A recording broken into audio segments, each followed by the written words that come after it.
I'm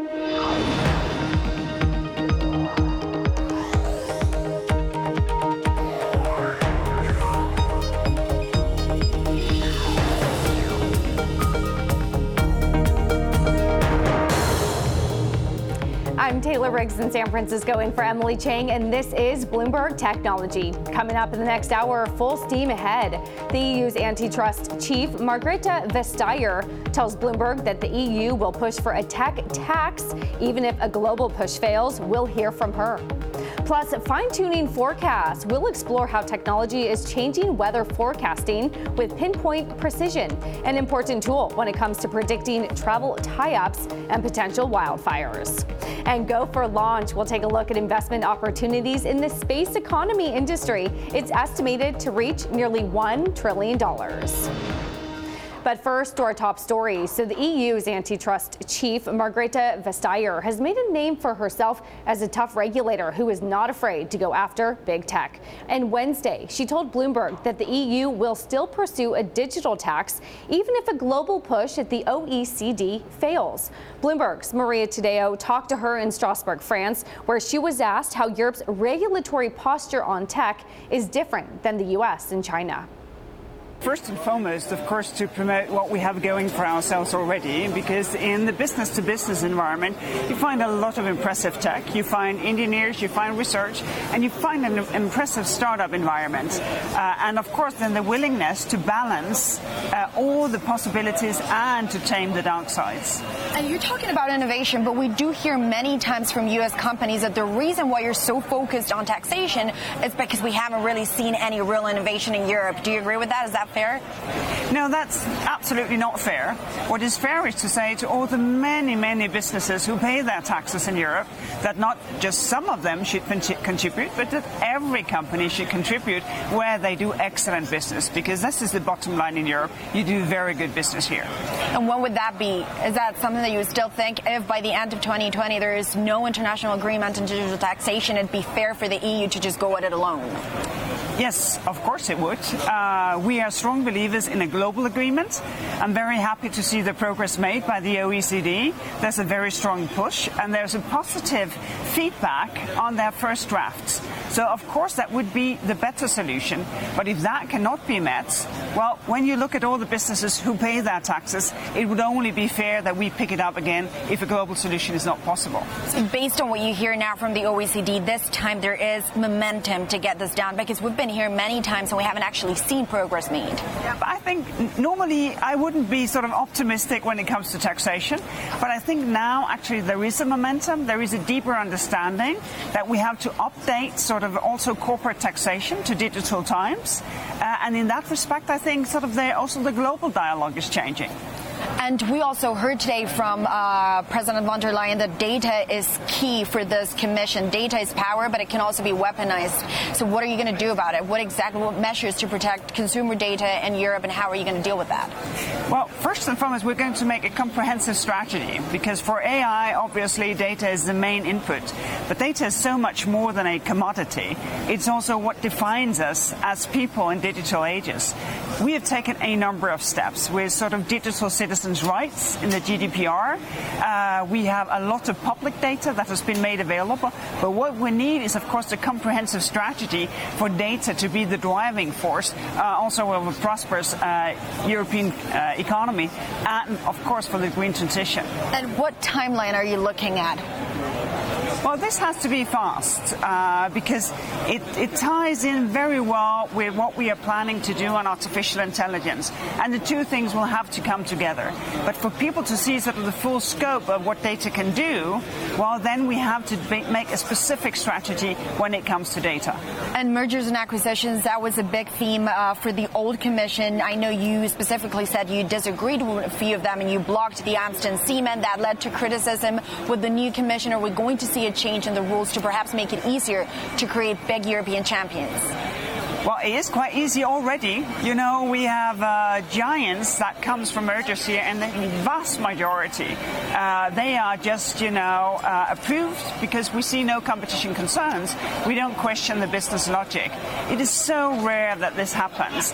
And actually, the examples that we have been discussing, well, they are not the prime examples. Actually, what we want to do more is to make sure that when it comes to data, that you cannot just acquire access to data that you would otherwise not be able to have if that causes a problem for competition.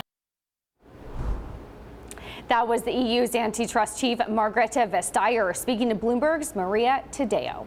Now, influencer marketing is more than a $6 billion industry, and big brands are getting creative with social media marketing. But startup Airbnb was early to the game, with stars like Beyonce and Mariah Carey posting about their stays at luxury Airbnbs. To talk about how Airbnb is benefiting from social media and much more, we're joined by Bloomberg Technology's Anne Vandermeer. And how successful has Airbnb's marketing strategy been?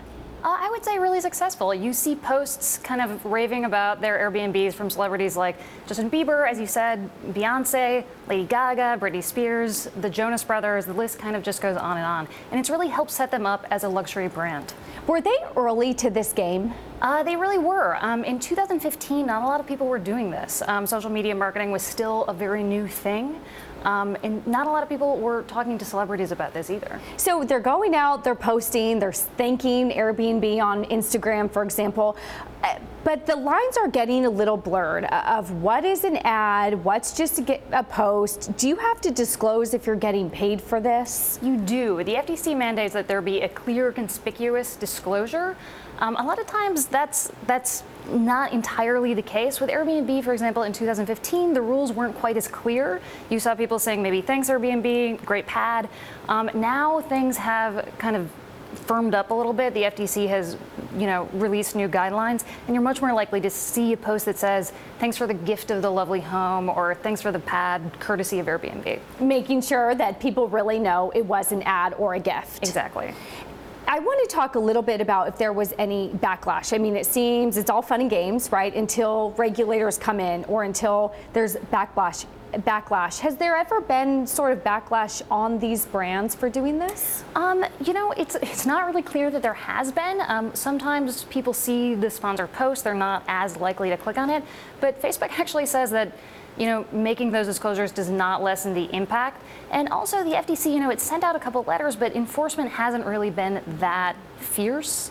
So you still see some kind of fudging it around the edges. And they're getting their returns on their investment despite what seems like a costly investment at sometimes. Well, it depends. Say Kylie Jenner, it can cost up to $1 million for a single post. That's according to some reports. So, is that worth it?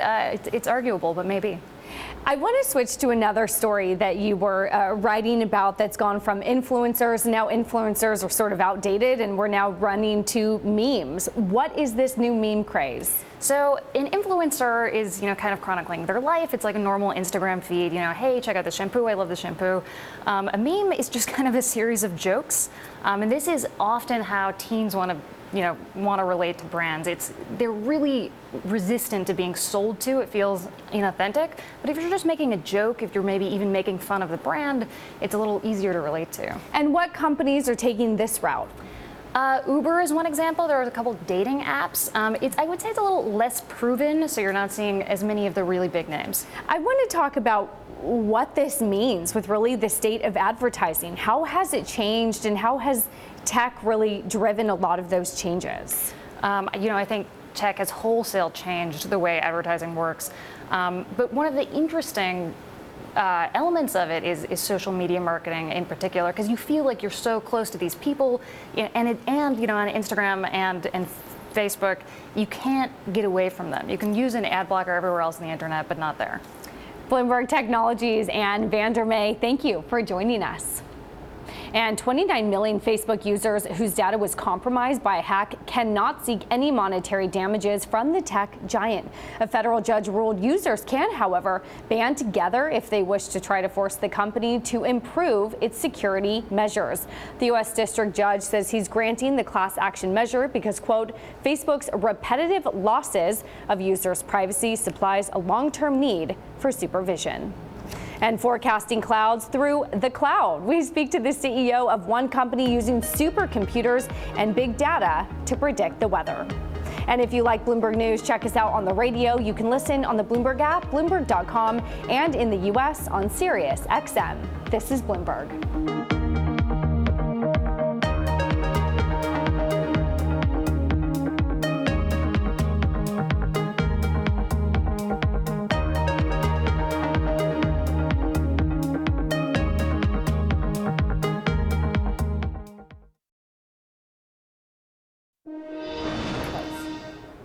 Amazon and eBay are fending off reports that some of the products being sold on their websites have high mercury levels. The items in question are skin lightening creams.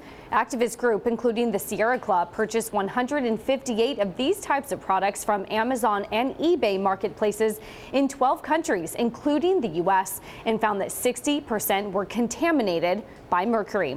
Some of the products have already been flagged by the FDA. An Amazon spokeswoman said the products are prohibited and are, quote, no longer available. eBay, in an emailed statement, said it is reviewing the report to make sure it is removing any contaminated products. Now, predicting the weather is always a challenge, no matter where you are in the world.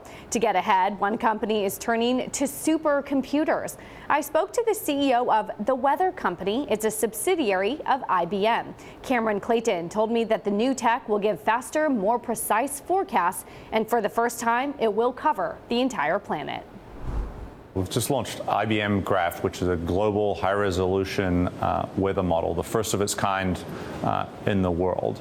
And we built it because we've sort of seen this meteorological divide. It's like the digital divide, but it's basically, the rest of the world doesn't have the same quality weather forecasting we enjoy here in the United States.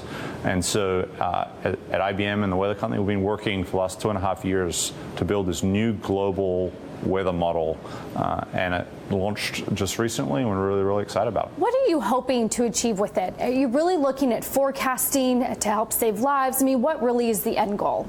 Yeah, I think at the end of the day, we do come back to saving lives, and that's sort of the mission our team has.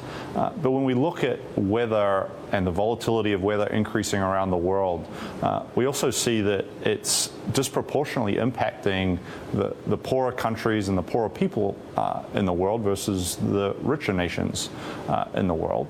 And we wanted to do something about that, and that's why we've been working on this global model. When you talk about that digital divide, how can you make sure that those developing countries that really need it get the weather infrastructure, the digital infrastructure, the technology infrastructure that they need to be able to actually use your modeling system? Yeah, so the great news about this is, we've been working for 2.5 years building a supercomputer that is specifically designed to run this global model. So for the first time in the world, we've had a graphical processor-based supercomputer. Actually runs on NVIDIA, like gaming chips, the same you think about for video gamers. It's actually a video gamer's dream to access this supercomputer. But we're, for the first time, using it for this model. But it means that the entire world is covered by this supercomputer. It's actually based in Raleigh, North Carolina. But every 2 miles on the entire planet as a grid, we're actually now able to provide a high-resolution forecast that wasn't possible until now. How important was it for you to make sure NVIDIA's GPUs were up to snuff, so to speak? IBM's cloud, where you said this is running on, right, also can help you further advance your modeling system. Yeah, I think people sort of take the weather for granted a little bit, and they also don't understand the scale of it very well. And so today, here in the US and mostly around the world, it's a fairly, what we call a normal weather day. On a normal weather day, the IBM cloud that we run our infrastructure on will do 25 billion data requests. So 25 billion different times today, our cloud will be asked for weather information. And on a busy weather day with severe weather somewhere, it will increase another 10 billion requests, right? So another third almost increase. So it has to be able to sustain these huge spikes in volume as severe weather strikes. And so that was a huge part of us using the IBM cloud and also using NVIDIA chips, is to be able to marry this huge computing at huge scale to help save people's lives. So we talk about the huge scale, and I want to bring it back to a practical solution. In California, we talk about the utilities and the aging grid and the impact of wildfires and PG&E shutting down the grid in anticipation of those wildfires. Right. What would be a practical solution in that case to be able to use your modeling system? Yeah, so I think I'll give you a couple of examples. So one is the model will now at a 300% higher resolution be able to give an accurate prediction of what's happening now and in the future at any place on the grid, if you like, of the power network. The other example I would share is we've been working with utility companies around the world, not just here in California, on what we call Watson vegetation management. So we're actually using AI, satellite imagery that's evaluated by AI to show where the trees are hanging over the power lines. So instead of the power companies, working through in a sequential way and cutting trees, they actually now go out exactly to the places where the vegetation is overhanging the network and fix it. That was the Weather Company's CEO, Cameron Clayton. Coming up, the influence of females in the tech industry. We'll share some poignant victories in a largely male-dominated sector. And Bloomberg Technology is live streaming on Twitter. Check us out at Technology, and be sure to follow our global breaking news network at TikTok on Twitter. This is Bloomberg.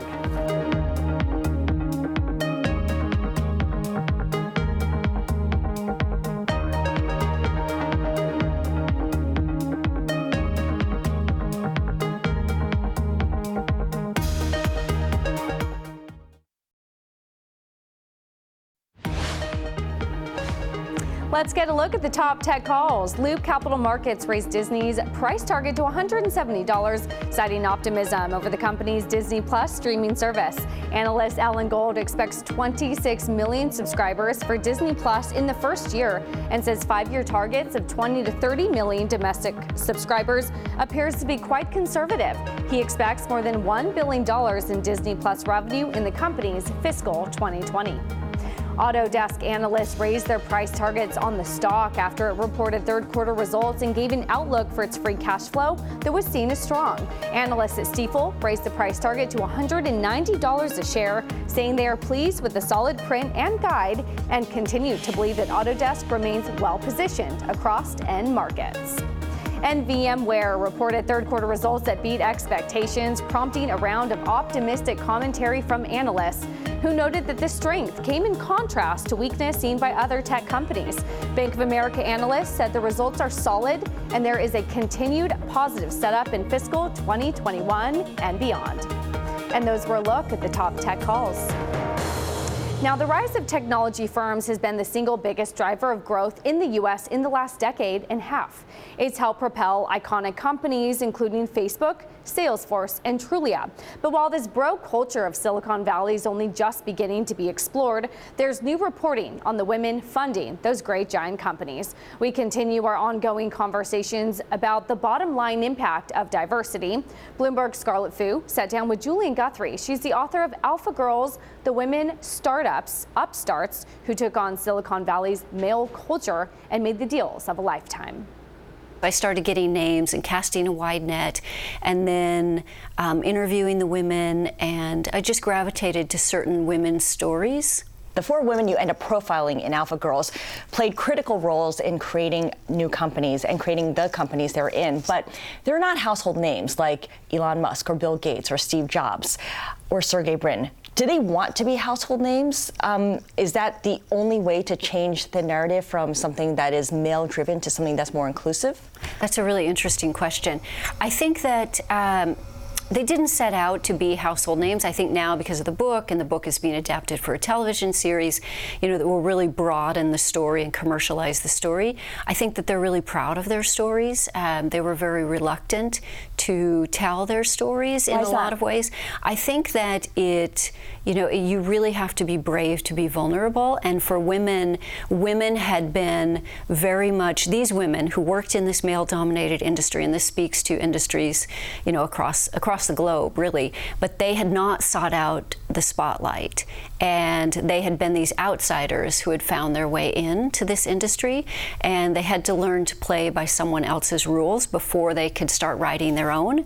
They had to go from navigating to trailblazing. So they didn't set out to be in the limelight. Now they're at this place in their lives where they want to show what's possible. They want to show that tech can be a great place for women. Venture capital is a really important industry.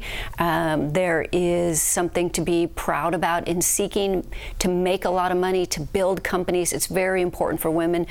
Both of those industries are really great, in particular for women, for young women, to change kind of this power dynamic. Are they just more secure in themselves that they're in a position to throw caution into the wind and say, you know what? Whereas before I was a little bit scared to put my name out there, you know what? It doesn't matter. I'm going to go for it. I think that it's a combination of things, that they reach this point in their lives and their careers where they do have the credibility, they do have the money, they do have the success stories, the companies that they have built.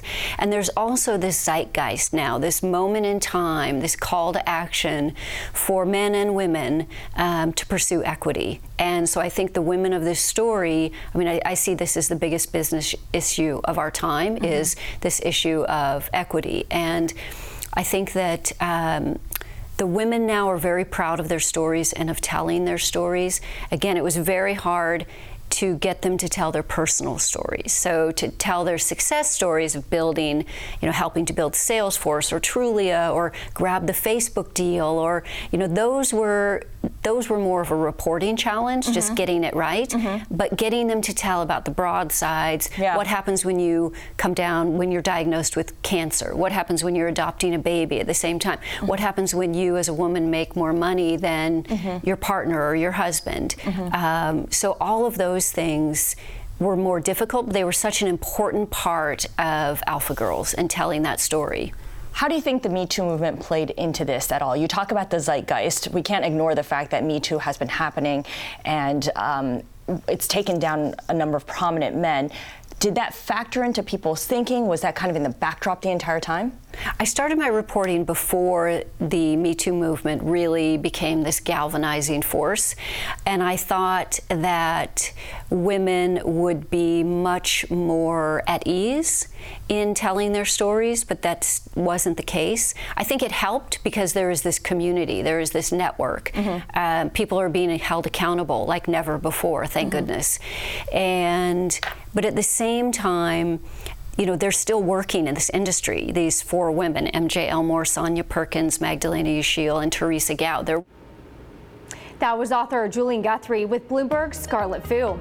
And coming up, the clock is ticking on TikTok. We look at the U.S.'s plan to use CFIUS against Chinese investments in America. That's next. This is Bloomberg.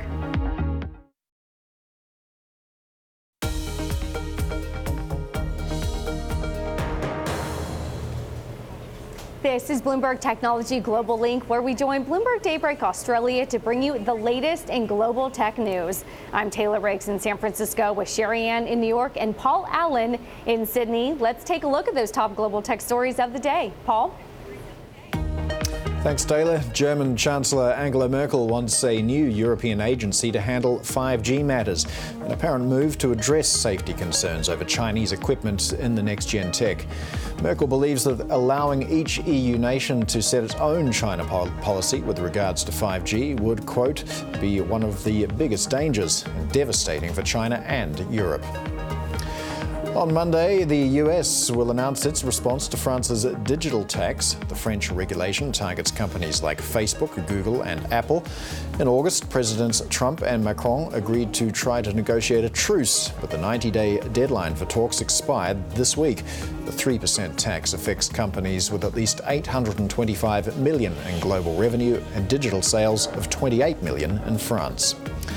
And Xiaomi has seen a slight profit rise in the last quarter. China's top smartphone vendor posted a 1% gain in profit after expansion overseas and into online services helped offset slowing growth in smartphone sales. Xiaomi saw hardware sales in India and Europe, where shipments increased 73%. So those are the top global tech stories that we're watching. Sherry. Paul, thank you. It's no secret that the Trump administration is looking to crack down on how China interferes with U.S. tech, whether it's IP theft, forced technology transfers, or even mergers and acquisitions. And one of the biggest weapons in the U.S. arsenal that can be deployed against China when it comes to M&A is the Committee on Foreign Investment in the United States, or CFIUS. And the new report delivered to Congress highlights how that group is being used. And it's being used more often. In 2017 and 2018, CFIUS investigated 73 and 69% of the proposed foreign purchases, respectively. Contrast that to just 46% in 2016. Joining us from Washington to discuss these findings is Nate Boland, partner at the law firm of Drinkers Biddle, where he specializes in areas of national security and international trade law. Nate, great to have you with us. And of course, these numbers coming even before we saw FIRMA passing and expanding the authority of CFIUS. So how will things change? So that's a great point, and this is certainly the tip of the iceberg in terms of the reviews and the scope of reviews that CFIUS has enacted and implemented since 2017. We've seen an uptick in investigations as well as the number of filings with CFIUS, and the legislation that you mentioned, the Foreign Investment Risk Review Modernization Act, has only expanded CFIUS's scope of review. It's going to impact a number of different technologies, especially in the information technology, semiconductor space, traditional areas like aerospace and defense, as well as increasingly companies like TikTok that may have information about Americans' personal information or genetic information. Nate, you mentioned the chip makers, for example, which is one that we saw with Broadcom and Qualcomm. What other sectors do you see really at risk from this heightened sense of CFIUS review? Well, there's certainly some of the traditional areas that CFIUS has always looked at, including infrastructure, aerospace, defense remain top priorities. But increasingly, the so-called emerging and foundational technologies that the U.S. government is in the midst of identifying, things like quantum computing, artificial intelligence, additive manufacturing, are increasingly going to be a focus, and those are exactly the areas that the CFIUS is most concerned about. It's interesting because we really don't find much consensus in Washington, but when it comes to the China stance, it seems to be that everyone is on board. So what does this mean headed into the 2020 elections and perhaps how things could change after the results? Well, that's a great point. The FIRMA legislation passed by overwhelming majorities in both houses of Congress. It was a bipartisan effort, agreed to and sponsored by the Trump administration.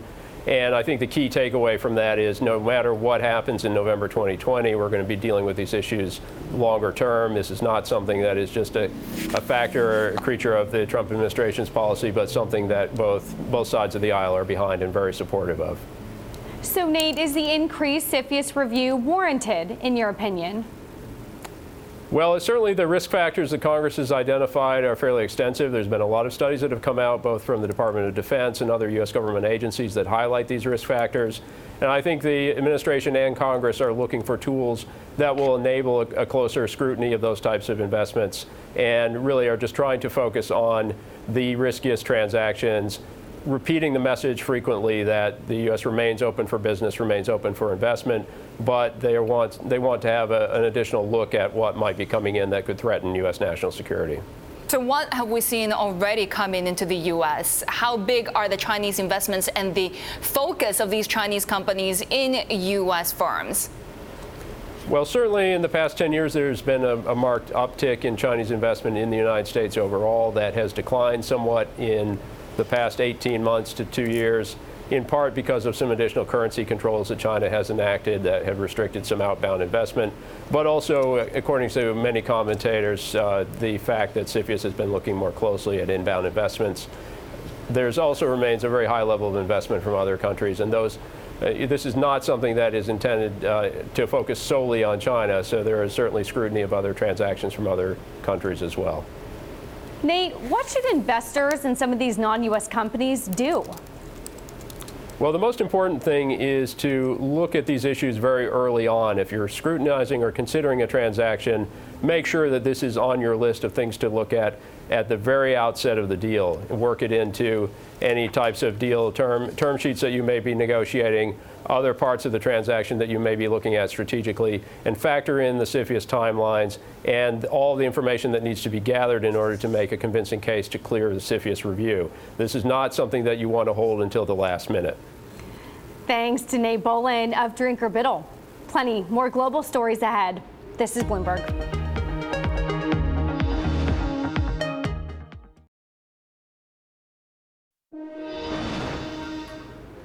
The fall has been a rather quiet period for space endeavors, but that's all about to change when we will see SpaceX lead up to 4 Falcon 9 missions in December.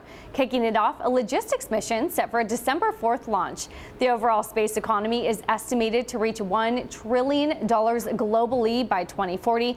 Obviously capturing the attention of investors worldwide. Our next guest is one such investor. Tess Hatch is an investor at Bessemer Venture Partners. But before that, she was also a former SpaceX employee who was a mission manager with those Falcon 9 rockets. Tess, how did you get into this space? Well, thanks for having me, Taylor.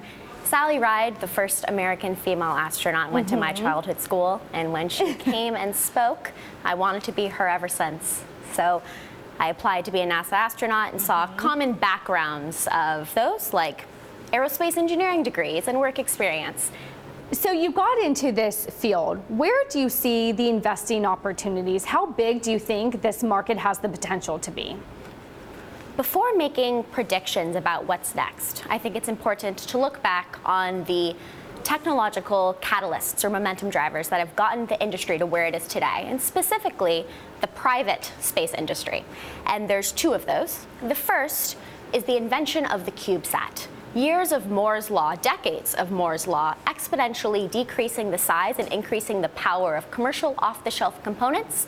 The CubeSat is a 10 by 10 by 12 centimeter box, the size of a tissue box. That is a new type of form factor that can be launched and put into space, which really lowered the bar. Before that, the only way to get an asset into space was a massive school bus-sized satellite, which would take years, if not decades, and millions, if not billions of dollars to make. So people flocked to this new CubeSat form factor and put sensors such as Earth observation or cameras or communications. That was the first. The second was how to get it there. Being a mission manager at SpaceX, I would see satellites bumped from mission to mission because I was focused on my primary school bus size satellite rather than the tiny CubeSat. So the second technological catalyst was the invention of the low Earth orbit launch vehicle, or the tiny rocket. What's next? To get to your question, I think communications is a massive market that will help the space industry grow into the projected $1 trillion. Ubiquitous internet connectivity from space. So where are you actually making investments? If investors come to you and they really want to get a piece of this market, it's more than drones, it's more than a commercial space flight. What actual investments are you making to help achieve this goal? Within the deep frontier tech umbrella, I'm spending most of my time in commercial space, drones, and autonomous vehicles. Within space, it's people that are coming up with unique ways to put sensors in space that'll help life back on Earth. In drones, I think it's really open to one's imagination. Emergency medical supplies. Imagine if someone is having a heart attack or an allergic reaction. An ambulance takes on average 14 minutes to get to that person. You can dispatch a drone that could deliver an EpiPen or an AED device, saving lives every day. And then autonomous vehicles is another massive $1 trillion potential market. So you piqued my interest when you talk about autonomous vehicles, because we talk about it on this program frequently. How close are we, do you think, to fully autonomous driving? In the hype curve, I think we're entering the trough of disillusionment. Yeah. Unfortunately, I think it's going to take longer than we're expecting. And when true level 5 will be achieved is further out. However, I think there is supplemental technology that can be API'd in or integrated in, for example, teleoperations that can help the AI in edge corner cases when it doesn't know what to do, ping back to a person and help the vehicle navigate. I invested in a company, Phantom Auto, that's solving this problem, and I think that'll help us get to level 5 quicker. Where are you investing to get space travel commercially? My two investments are in companies Rocket Lab, which is one of those tiny launch vehicles that are taking those CubeSats into low Earth orbit, and the second is Spire Global, the largest general CubeSat constellation with 3 sensors. We have an AIS sensor for naval tracking, ADS-B for aviation, and GPS radio location for weather monitoring and prediction. I'm learning new stuff every day. That was Tess Hatch of Bessemer Venture Partners. Thank you for joining us. Thank you. And sticking with space, asteroids, moons, and planets in our own solar system hold an essentially unlimited supply of untapped resources. In 2019, missions to the moon's surface by both India and Israel resulted in landing failures, and the technology to mine and extract these potential water reserves on the moon and beyond is still unproven. But some entrepreneurs are still optimistic. Enter Honeybee Robotics.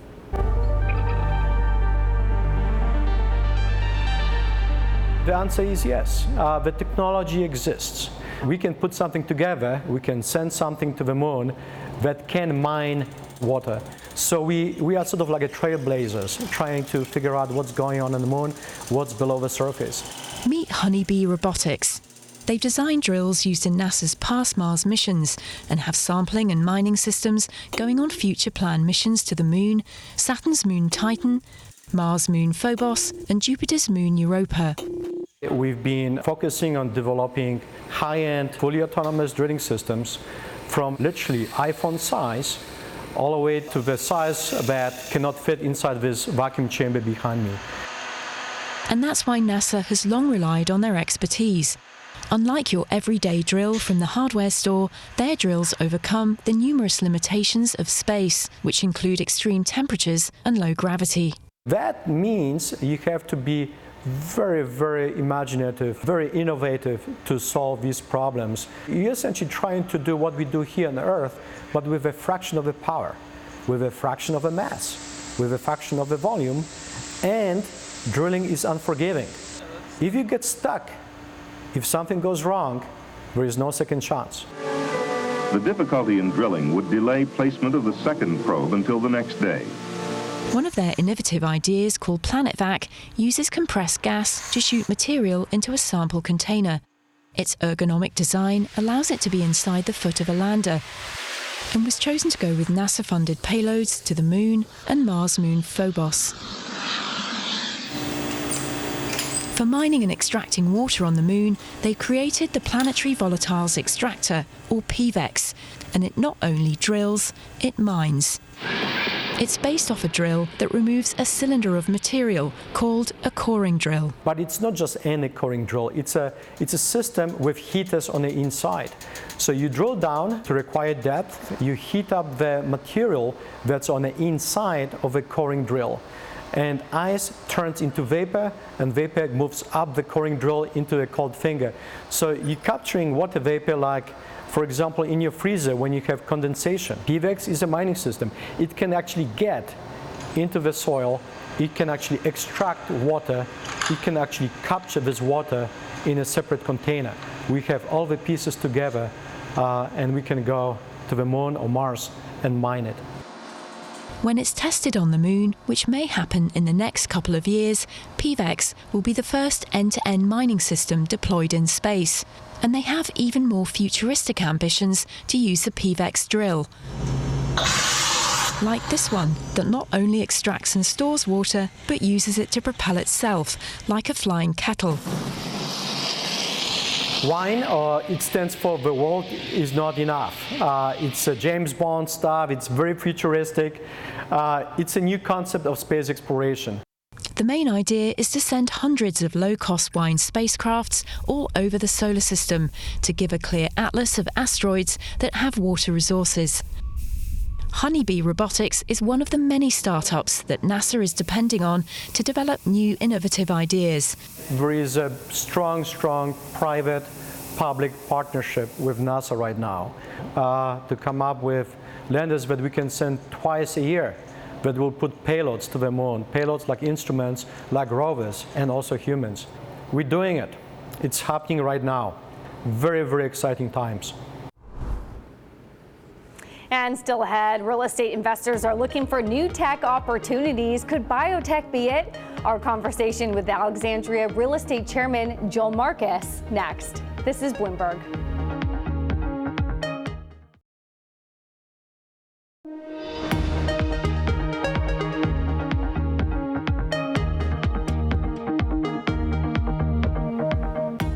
Facebook is buying the studio behind a popular virtual reality game. Beat Saber mixes music, lightsabers, and dancing into one experience. Terms of the deal were not disclosed. The studio, called Beat Games, will join Facebook's Oculus gaming unit. Facebook has been trying to expand virtual reality to mainstream consumers. Now, real estate investors continue to find opportunities in biotech. One of the top names in the business right now, Alexandria Real Estate Equities, which builds commercial properties and leases them to life science companies. Chairman Joel Marcus spoke with Bloomberg's Ann Moss in Boston on where he sees growth, ag tech, funding, and the lessons from WeWork. Well, we've tried to maintain our original strategy, keeping to, on the West Coast, Seattle, San Francisco, and San Diego, the three greatest really life science and technology markets. And on the East Coast, the Boston, Cambridge area, New York City, kind of the greater DC area, and then the Research Triangle region down in North Carolina. There's a lot of growth going on in the mid part of the country. We're so busy in our current markets, we haven't yet sought to expand to the center of the country, but I'm sure, you know, Texas is on our is in our sights at some point over the next decade.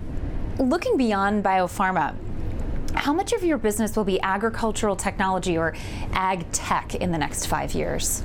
We noticed back a couple of years ago that venture capital investment in ag tech went from about $8 billion to $16 billion over about a 2-year period, and so we did some deep research and decided that Research Triangle region down in North Carolina was kind of the center of where this was really being focused.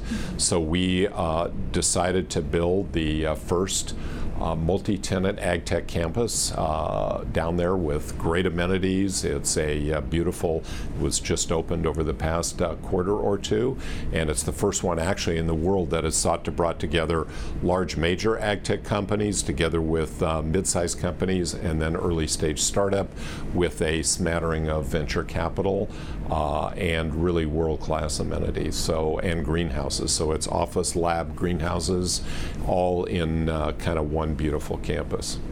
So we think that over time, maybe ag tech becomes, you know, 5, 10, 15% of the portfolio.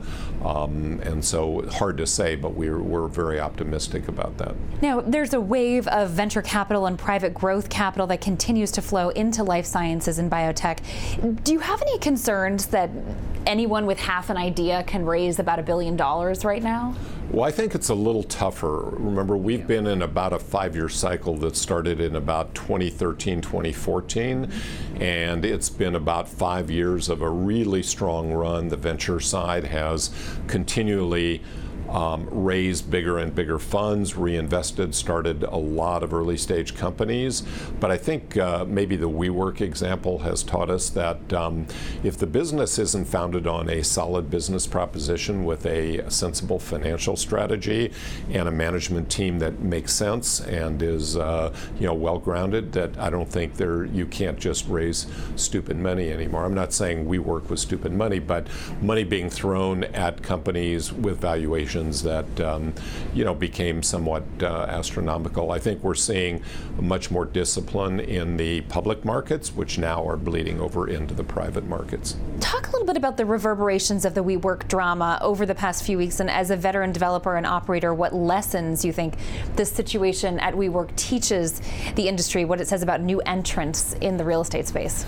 So I think my view of the WeWork model, and I'm not commenting on WeWork per se, as a company, but I think the model of signing long-term leases with landlords where you don't own the building and then having short-term monthly revenues from club membership or memberships is a very significant mismatch. And I think they started to realize that many years later, but they had signed so many leases that go out 5, 10, 15, 20 years, but their membership at any given moment is, again, monthly renewal membership, right. And the ability to make sense of those is a challenge. So I think on the balance sheet and the P&L statement, they kind of got it wrong. I think their concept of would people want to work in co-working spaces or the enterprise business that they've more recently developed, I think makes some sense, but it's probably better to own buildings and do that as opposed to try to lease them and then have these short-term revenues, because if there was any blip in the capital markets or the economy and people don't renew their memberships, they're stuck with these long-term leases. I think that was the real conundrum that I felt that kind of a model didn't make sense. That was Alexandria Real Estate Chairman Joel Marcus. Now, Verizon will sit out other wireless carriers' battle for Black Friday customers. AT&T, T-Mobile, and Sprint are competing with stepped-up promotional offers for smartphones. Credit Suisse says Verizon's absence in the discounting frenzy suggests it doesn't need to. Verizon's current buy one, get one free offers are similar to last year's. And that does it for this edition of Bloomberg Technology. And Bloomberg Technology is live streaming on Twitter. Check us out at Technology. Be sure to follow our global breaking news network at TikTok on Twitter. This is Bloomberg.